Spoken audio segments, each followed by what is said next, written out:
સેવાયજ્ઞ સમિતિ દ્વારા નર્મદા જિલ્લામાં 4200 નંગ ધાબળા, 1.5 ટન જૂના કપડાં અને વાસણનું વિતરણ કરવામાં આવ્યું।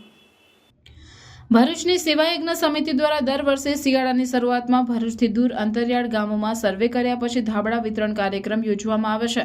આ વર્ષે કેવડિયા ડેમની પાછળ આવેલ માથાસર પંચાયતના ગામો માથાસર, પતવલી, વઘુબર અને પંખલા ગામો ઉપરાંત ડેડિયાપાડા નજીકની આશ્રમ શાળાના બાળકોને નર્મદા પરિક્રમાવાસીઓને મળીને કુલ 4200 નંગ ધાબળા વિતરણ કરવામાં આવ્યું હતું।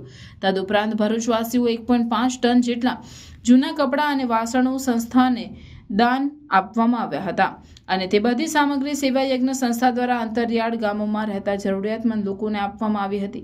આ ધાબળા અને કપડાં વિતરણના કાર્યક્રમમાં સેવાયજ્ઞના સ્વયંસેવક રાકેશ ભટ્ટ, હિમાંશી પરીખ, સંજીવ કાપડિયા, ઉત્સવ પટેલ, કૃતિબેન પટેલ, ભાવિનીબેન ભટ્ટ, હેતલ પરીખ, અનિતાબેન કાપડિયા, નીલાબેન મોદી, કનુભાઈ ઠક્કર, પંકજ શાહ ઉપરાંત અન્ય સેવકોએ હાજર રહી કાર્યક્રમને સફળ બનાવ્યો હતો।